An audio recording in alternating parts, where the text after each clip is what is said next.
쓰러지고 맙니다. 그리고는 굴러 떨어지는데요.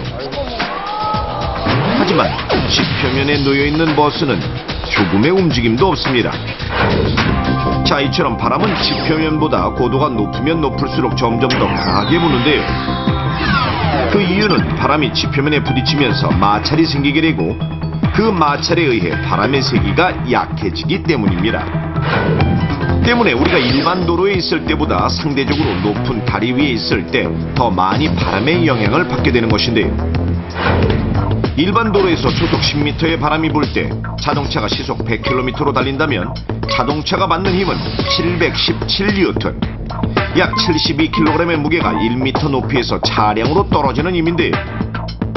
하지만 다리 위에서는 그보다 1.3배 높은 938N의 힘, 약 94kg의 무게가 1m 높이에서 차량으로 떨어지는 힘입니다.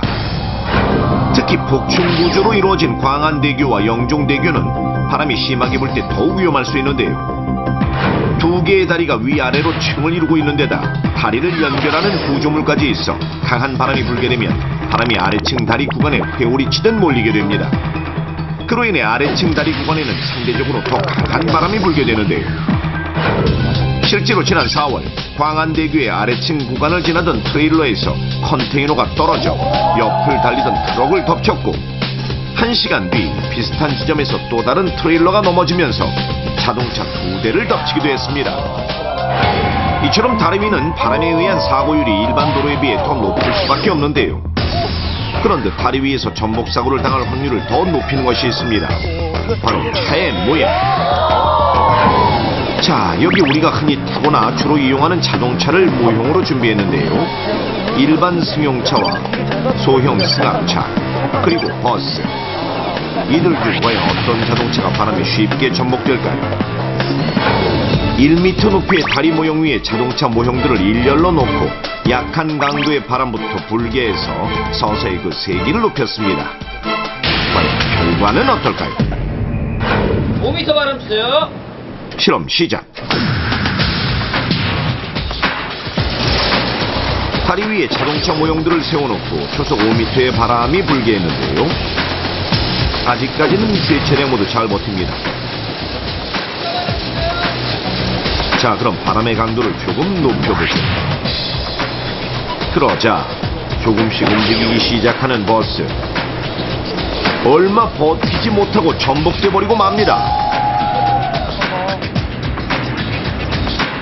소형 승합차도 조금씩 흔들리지만 전복되지는 않는데요. 15m 바람 주세요. 중속을 더 높여 초속 15m의 바람.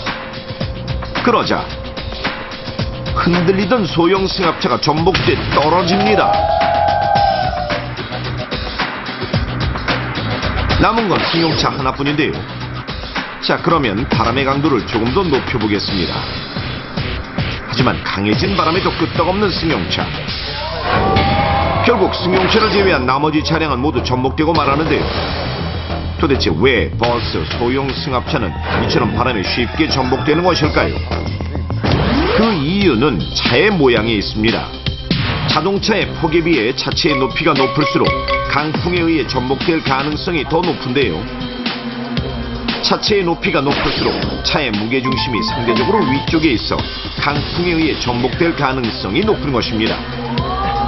차량 옆면의 너비도 바람에 의한 전복사고 확률을 높이는데요. 자동차 옆면의 너비가 넓을수록 바람이 와 닿는 면적이 넓어 사고의 위험성이 더 높아집니다.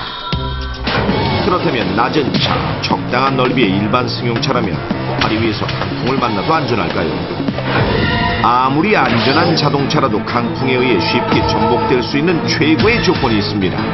그것은 바로 과속.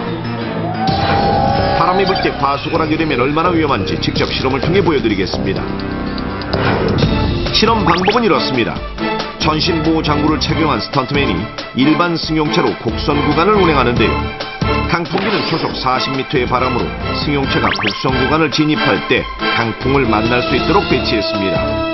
이때 차량의 속도는 다리 위의 제한 속도인 시속 60km와 다리 위에서 과속 범위에 해당되는 시속 80km로 운행했습니다.